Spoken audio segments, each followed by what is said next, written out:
Are you tired of feeling emotionally stuck? Like the same fear, anger, guilt, or even hate keeps running your life and slowly ruining it? If so, this is your complete 40-minute emotional intelligence session. I'm Marco, a clinical hypnotherapist with a private practice based in New York City. For over 15 years, I've helped thousands of people worldwide release deep emotional wounds through phone-based hypnosis sessions. No office visits, no traditional talk therapy.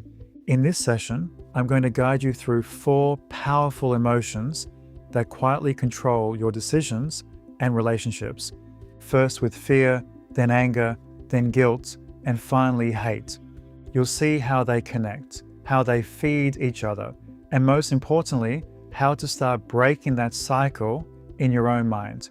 This video combines my most important principles on these 4 emotions into one complete experience. Think of it as a private, guided, inner focus session with me. Here's how to get the most out of it. Watch this somewhere quiet where you won't be interrupted. Treat this like a personal session. Pause the video at any time you need to reflect or write something down. Notice which emotion feels the strongest for you as you cycle through fear, anger, guilt, and hate. Now, there are deep-rooted emotional wounds that go beyond the scope of this video. So if you find yourself in these patterns and you're ready to change them, there's a link below where you can book a private phone program with me. Over 4 sessions in 8 weeks, 1 session every fortnight, supported by my hypnotic meditations, we go straight to the root of your fear, anger, guilt, or hate, drain the emotional charge, and begin healing the psychological injuries that have been holding you back so you can finally move forward in life. For now, give yourself permission to fully focus on this video. And let's begin with fear. Why fear matters. Fear is not a flaw. It's not weakness. It's a survival tool you're born with. Your fear is doing exactly what it's meant to do. Keep you safe from harm. The problem, it sometimes works so well, it keeps you from the very things you want most. In this video, you'll learn how to stop fear from controlling you and instead make it the fuel that pushes you towards what you really want. But real quick, if you find this useful, give it a thumbs up and click subscribe. I'm releasing more practical lessons to help you improve your life. Now then, back to the video. What fear really is, short and simple. Your brain runs a built-in early warning system. It looks ahead for possible trouble and flashes alarm sirens so you can act before something goes wrong. That's useful when danger is real. It's not so useful when the danger exists only in your head. Here's an important note. Fear needs the idea of escape to show up. If your mind thinks there's no way to escape, the feeling becomes helplessness or despair.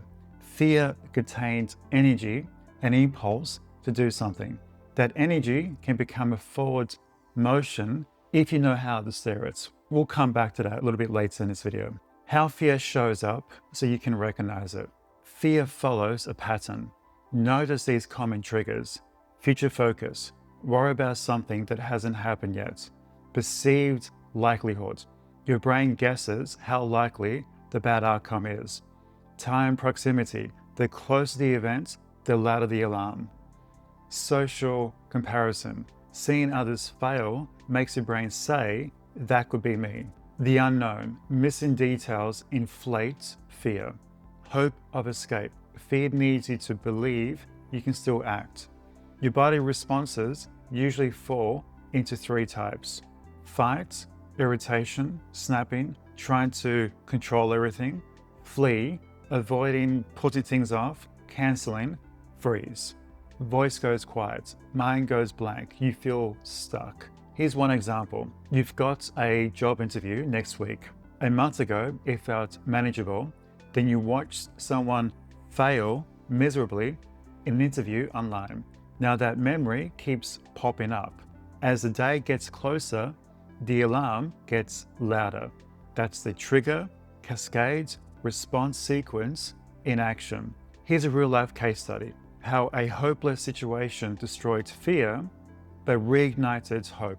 An Australian fireman arrived at a crash site where a fuel truck had collided with another vehicle. Fuel poured out and everything looked ready to ignite at any second. He saw a little girl pinned under one of the trucks, frozen and just too scared to move. As he ran over to her, the fuel ignited. A ring of fire closed around him. Trapped inside that circle, he thought he was definitely going to die. After all, he was a professional. He'd been in dangerous situations before, and he knew how these situations will turn out. Realizing there was no obvious way out, either being burnt alive or suffocate to death. In that instant of realizing that there was no escape, here's what happened that was interesting. The sharp panic he felt had simply vanished. Nothing else seemed to matter. Instead, there was a serene, supernatural calm that fell over him. It was a calm unlike anything he had felt before. With hope now completely gone, he made one last decision, one final attempt. He wrapped the girl in his fireproof jacket, picked her up, and ran straight through the wall of flames. Yes, the fireman survived with major burns, but the girl had escaped with minor burns. Despite the odds of surviving, he acted and he saved a young girl's life. As a side note, I tell this story in sessions a lot. I'm not glorifying harm, of course. After all, he was badly hurt, but the shift in how he made that choice is exactly what I want my clients to notice. So why does this matter? When the mind stops trying to control the outcome, fear can collapse into complete acceptance. That acceptance lifts the freeze. And when a strong value is present, protecting someone, standing up for something, people can take brave, decisive action. That's the same mechanism behind the acceptance and higher aspiration tools in one's emotional toolkit. 6 ways to turn fear into fuel. Use these in the moment. These are short, repeatable tools you can do by yourself in a waiting room or before a meeting. Movement. Release the chemistry. Do 30 to 60 seconds of movement. March on a spot, shake your hands, swing your arms. Movement flushes fear hormones and gives your body an outlet. Grounding. Bring yourself to the present. Use the 5, 4, 3, 2, 1 technique. Name 5 things you see. 4 you can touch. 3 you can hear. 2 you smell. 1 you can taste or feel. This stops future mental spirals and anchors your attention to the here and now. Positive reframing. Change the forecast. Replace the what if I fail loop with a short image of success. See yourself finishing, smiling, breathing out. Hold an image for around 20 to 30 seconds. Your brain will start to believe the possibility of it happening. Past coping recall. Prove you survived before. Say out loud 3 times when you've handled something hard. Try, I managed that before. I can handle this. That simple reminder shifts confidence and body chemistry. Higher aspiration. Give fear a smaller role. Remind yourself why this matters. Link the fear to a bigger value. Family, freedom, meaning, purpose. If the goal matters more than the discomfort, fear becomes a signal, not a stop sign. Acceptance. When escape feels impossible, label the feeling. This is fear, it's uncomfortable, and it will pass. Slow your breath. Acceptance reduces the panic and clears space to choose your next step. Mix and match. Start with movement, then grounding, then a quick reframe or memory. Remember the fireman case. When escape looks impossible, calm acceptance combined with a strong value, such as protecting another, can free someone to take a risky, life-saving action. The 60-second micro practice, something you can do right now. Pause. Breathing for 4 seconds. Then out for 6. Do 2 cycles of these, then move for 30 seconds, walk briskly or swing your arms. Or you can do the 5, 4, 3, 2, 1 grounding technique. Say one coping memory out loud, visualize the successful outcome for 20 seconds, notice one small change, your breath, your posture, your next thought. That small shift is the fuel. When fear is bigger, if fear is constant, overwhelming, or stops you working or living normally, please seek professional help. If you have panic episodes, severe avoidance, or thoughts of harming yourself, please contact a clinician or emergency services immediately. These quick tools help everyday fear. However, persistent anxiety would benefit from more structured support. Final challenge. Next time you feel stuck, name the trigger, time, comparison, the unknown. Pick one of the 6 dissolvers and apply it for about 2 minutes. Observe anything that changes. Then comment below with the trigger you spotted and which tool you had used. Again, if you want more short, practical tools like this, subscribe for weekly lessons to help you move forwards without getting trapped in fear. And if you're ready to explore how hypnotherapy can help you directly, I invite you to schedule a hypnotherapy telesession or learn more about my 20% discounted hypnosis phone programs. All booking details are in the video description and in my channel bio. This is Marco Acciolo. Thank you for watching.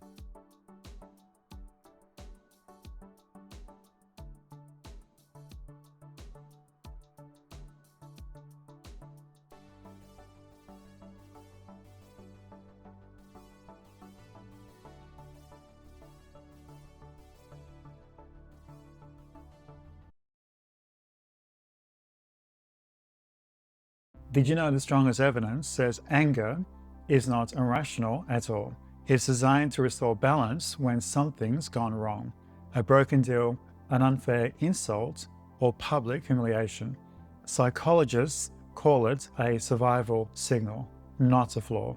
So why do most people treat it like a character defect? It's because nobody has taught them how to use it constructively. Stay with me, because in this video, you'll learn why anger shows up, the bodily signs to look out for, and a 6-step method to harness that energy so you can control anger before it controls you. But real quick, if you find this useful, give it a thumbs up and click subscribe. I'm releasing more practical lessons to help improve your life. Now then, back to the video. So here's what I'll be covering. The real purpose of anger, the 7 triggers that light it up, a 6-step anger into action methods I give to my own clients, an uncomfortable Dr. Milton Erickson story that shows how powerful anger can actually be, ethical ways to dissolve or redirect anger, what anger actually is.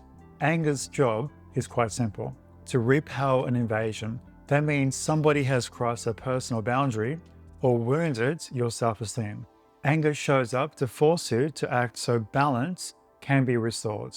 Physically, it's fast. Face hits, chest tightens, pulse rises, breathing changes, and adrenaline floods in. Mentally, you got a rush of certainty. Slower reasoning is bypassed, so you can move. That's useful when you need force or courage. It becomes dangerous when the short circuit becomes your default lens.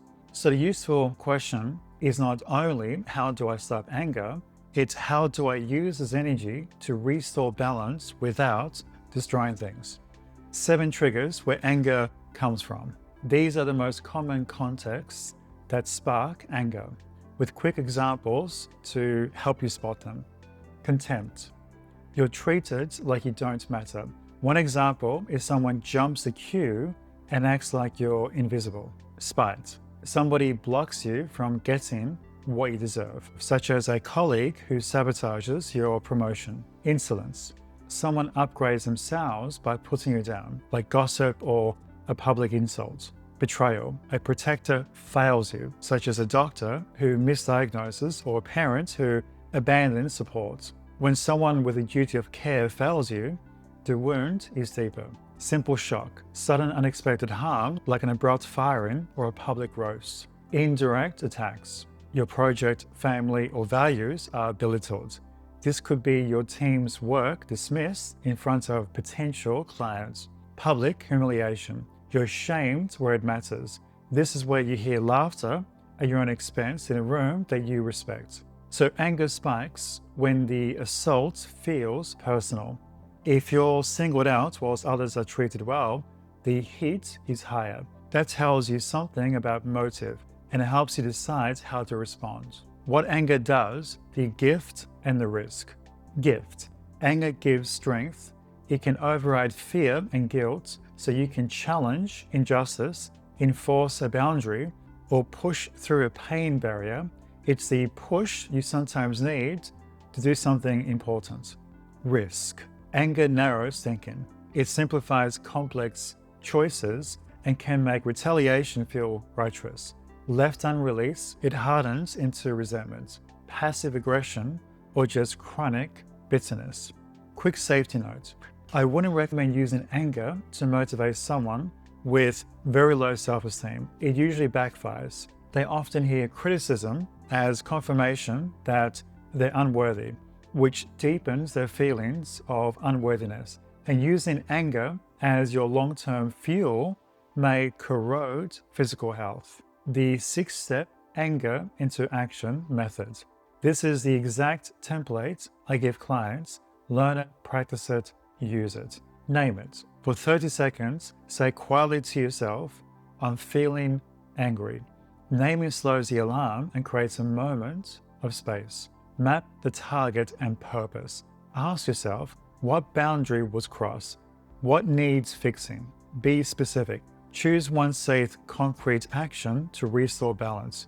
Prefer a boundary, a complaint, or corrective step, not revenge. Convert the energy physically. 3 to 7 minutes. Brisk movement, breath work, shadow boxing, push-ups to move the adrenaline into clarity. Script one short sentence and rehearse it once. Example, when you interrupt me, I feel dismissed. Please let me finish. Act, then close the loop. After the action, repair, accept, or offer an apology, clarify expectations, or practice forgiveness so the anger doesn't fossilize. Remember, get the action, then end the anger. An uncomfortable proof. Milton Erickson and the Prussian patient. Here's a quick disclaimer. This is simply a demonstration, not a prescription. Milton Erickson was actually an American psychiatrist and psychologist specializing in medical hypnosis and family therapy. So Erickson once worked with a man who had a stroke and had become largely paralyzed. The patient was Prussian, known for being proud, honor-driven, someone for whom dignity had mattered.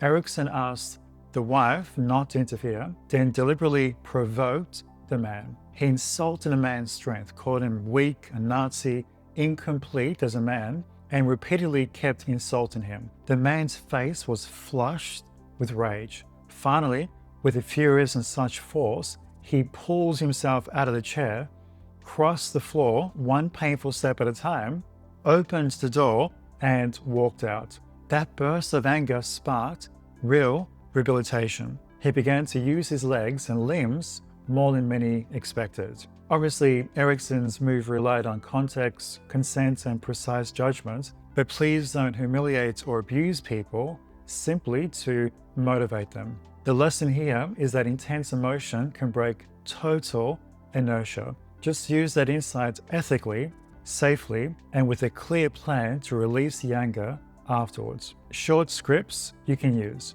Use I statements, name the behavior, and keep your requests clear. Say them calmly once. Meeting boundary. When you interrupt me, I feel dismissed. Please let me finish. Project risk. This delay puts my project at risk. I need it fixed by Friday or I'll reassign it. Self-motivation. They said I couldn't do it. That's my fuel. I'll finish this to prove them wrong. Practice these lines once before you use them. That reduces the chance of a blow-up. How to close the loop. Dissolve the anger. When anger has done its job, end it. Pick one of these reliable, ethical exits.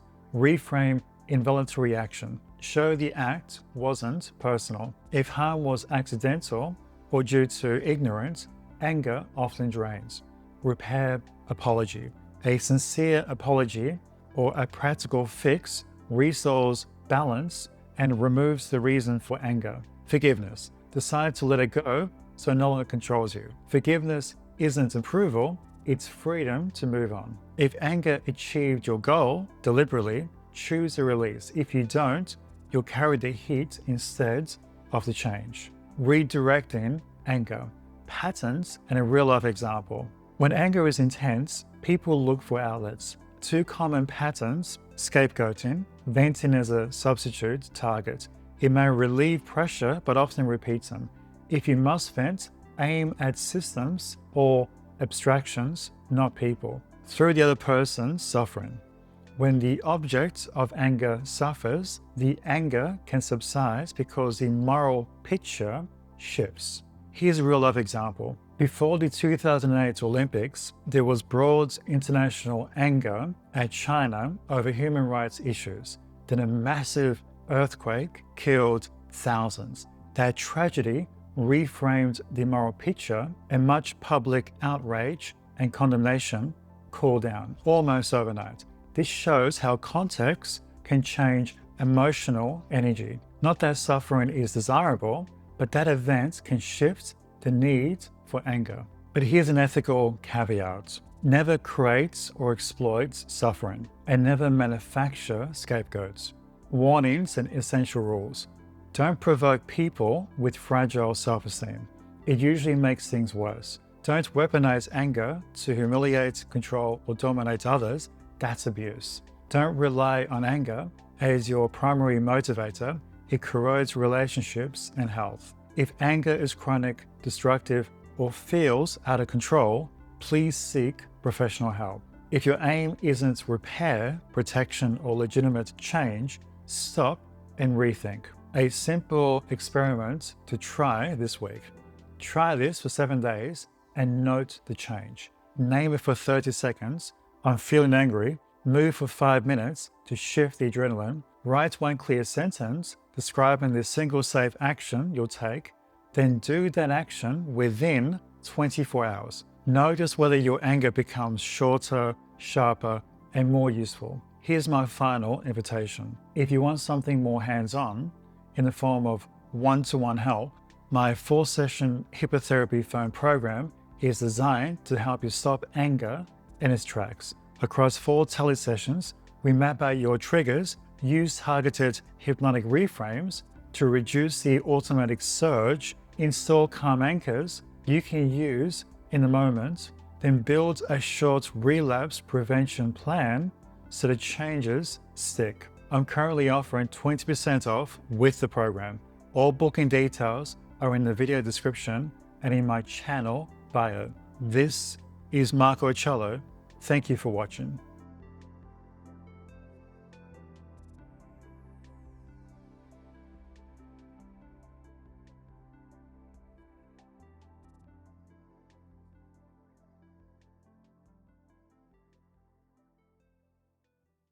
The nagging memory. Guilt is a teacher, not the jailer. Ever had a moment that still haunts you, even if it was years ago? Something you did, regardless if it was small or major, and the memory just doesn't quit. Well, you're not alone. Keep that memory in the back of your mind, because we're about to break down why it just won't let go, and most importantly, how you can finally drop the emotional weight. What guilt actually is. Guilt isn't random. It's like an emotional smoke alarm designed to keep you living up to a set of standards. Sometimes those are your own rules, what you believe is right or wrong, Other times, they're the rules handed down by your family, friends, culture, or even just the people around you right now. But guilt only shows up if three things line up. Firstly, there's a standard behavior, yours or someone else's. Secondly, you fall below that standard. Thirdly, somebody somehow gets harmed. If you tick those three boxes, guilt lights up. Doesn't matter if it was big or small, if harm happens and you know you've slipped, you'll feel it. Guilt versus shame. Witnesses change everything. Let's get straight to it. Guilt and shame are not twins, but they are roommates. Guilt is what you feel when you've broken a rule and you know it mattered. Even if no one saw, you get that gut punch. Shame slams you when people see you break a rule.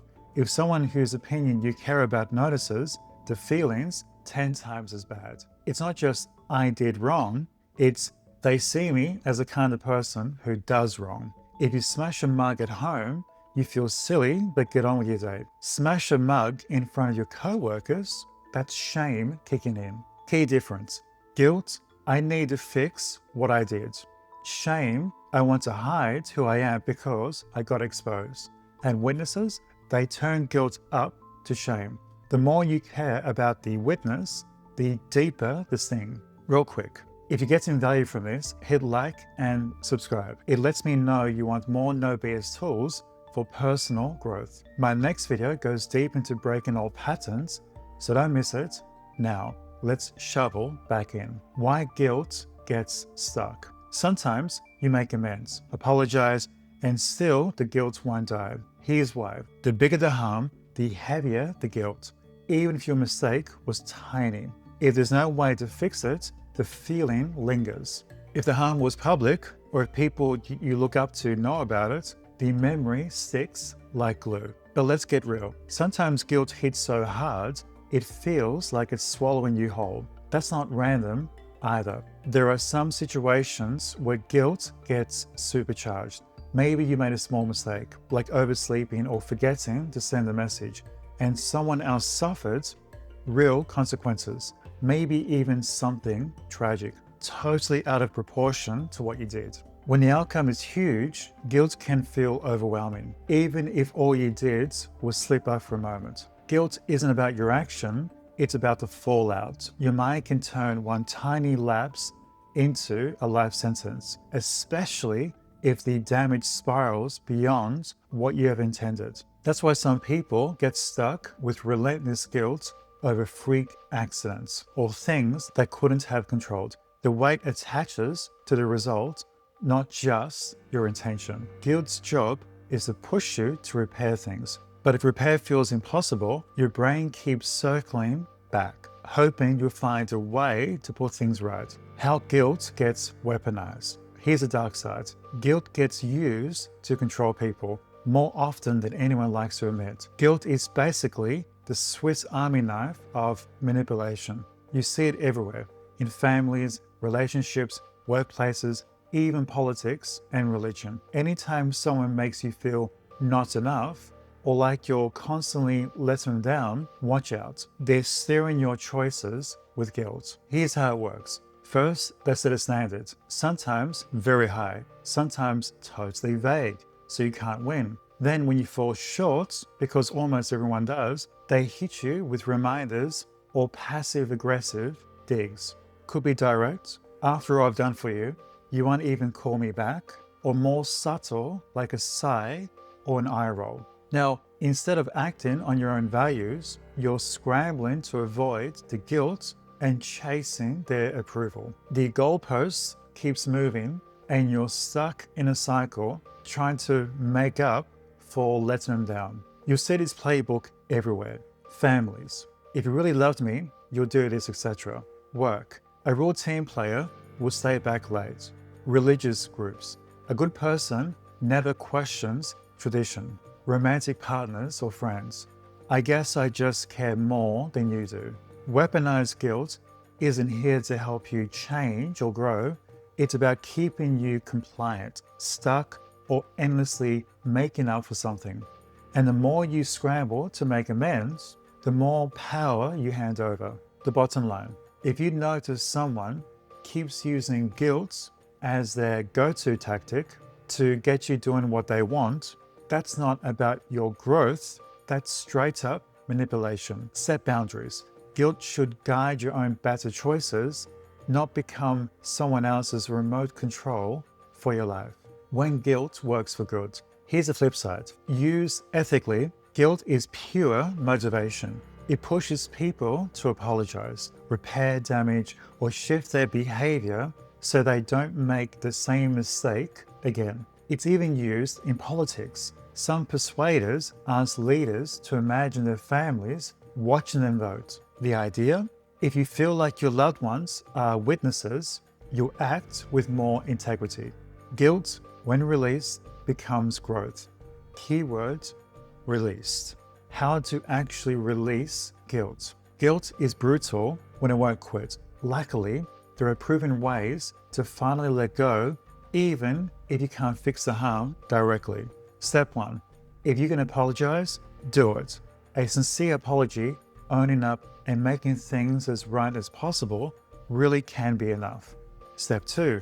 If amends aren't possible, change for good. Sometimes the harm can't be fixed. Shift your actions or habits, learn the lesson, and commit to doing better. That's real growth. Step 3. If you can't reach the person, go symbolic. Science backs this up. In one famous study, people thinking of something bad they've done often chose a handy wipe over a pencil, literally wiping their hands and their conscience clean.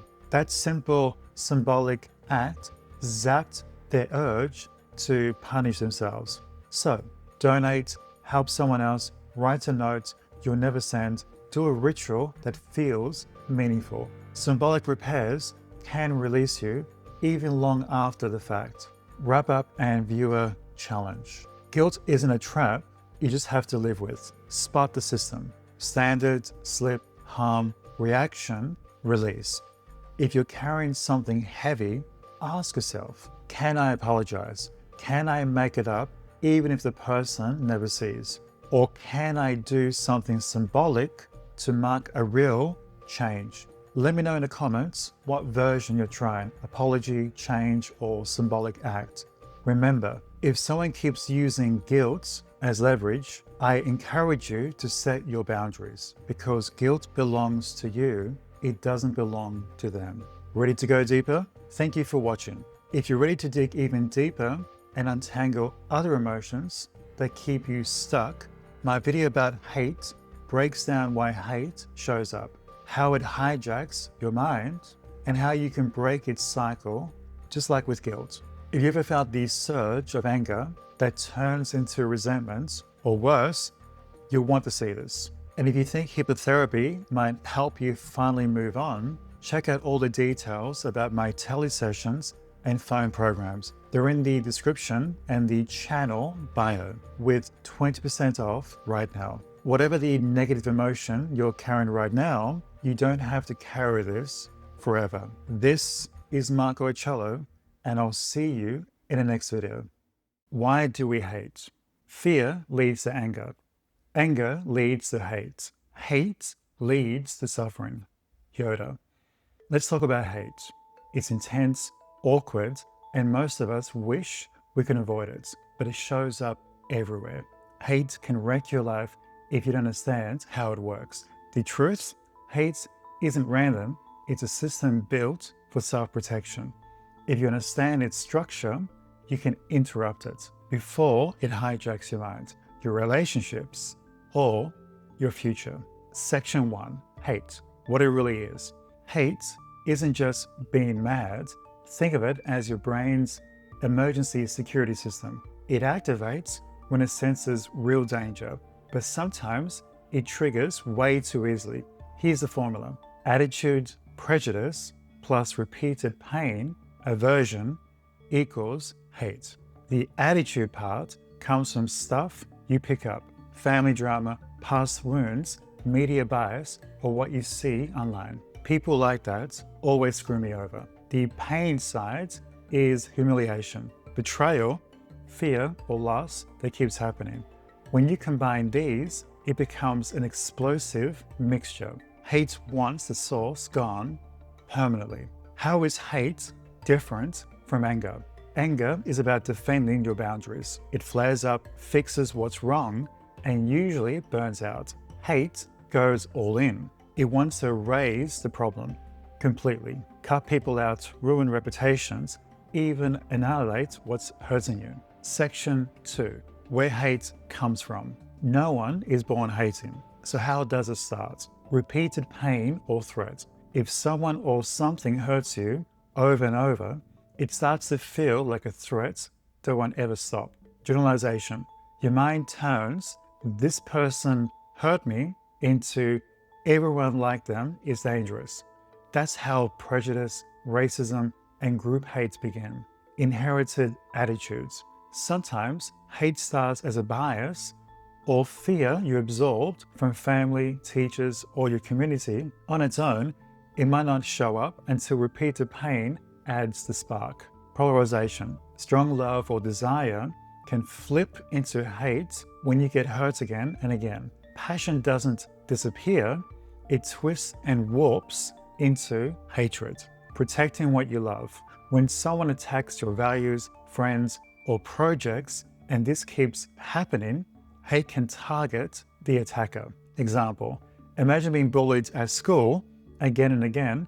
At first, you're scared or angry, but as the pain repeats, hate sets in. It's about erasing the threats so you never feel that pain again. Real quick, if you're getting value from this, hit like and subscribe. It shows me you want more practical content for personal growth.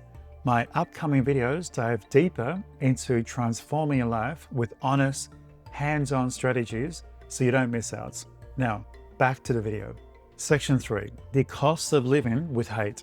Hate might feel powerful, but it always comes with a cost. It drains your energy and happiness. It leads you to choices that hurt you or others. It corrodes relationships, damages communities, and even messes up your health. Bottom line, hate might start as protection, but if you don't break the cycle, it ends up hurting you most. Section 4, how to hijack and dissolve hate. You may not always stop hate from showing up, but you can keep it from taking over. Step 1, dissolve the trigger. Figure out what pain, fear, or loss keeps getting poked. Is it the same argument, disappointment, or betrayal? Remove yourself from that trigger, take a break, mute, block, or change your routine. Step 2, rehumanize the target. See the person or group not as monsters or symbols, but as flawed humans with their own messy stories. Don't lump everyone together, zoom in on real individual actions. Step 3, forgive for your own sake. Forgiveness isn't letting someone off the hook, it's you cutting yourself free from the emotional chain. You cut off hate's fuel line and free yourself to move forward. Bonus step, space and rationality. If it's too much right now, just stepping back can help you cool down. The less you feed hate, the weaker it gets. This leads me to a story. The Two Wolves parable. Before we wrap up, here's a story that sums this up better than most lectures ever could. An old Cherokee chief is teaching his grandson about life. He says, "A battle is going on inside me between two wolves. One wolf is full of anger, envy, sorrow, regret, greed, arrogance, self-pity, guilt, resentment, and hate. The other wolf is full of joy, peace, love, hope, humility, kindness, empathy, and truth." The same fight is going on inside you and inside every person as well. The grandson thinks about it and curiously asks which wolf will win. The old chief simply replies with, "The one you feed." Conclusion, the choice to break the cycle. Hate is a system, not your destiny. You can name it, interrupt it, and walk away feeling lighter and stronger. Every time you dissolve a trigger, rehumanize someone, or practice forgiveness, you're breaking the cycle and building a future hate can't touch. So next time you feel hate rising, remember what it's really for. and choose something better for yourself. Ready to go deeper? Thank you for making it to the end of the video. If you're ready to explore how hypnotherapy can help you directly, I invite you to schedule a hypnotherapy telesession or check out my hypnosis phone programs. They're currently 20% off. All the details and booking info are in the video description and in the channel bio. This is Marco Cello, and I'll see you in the next video.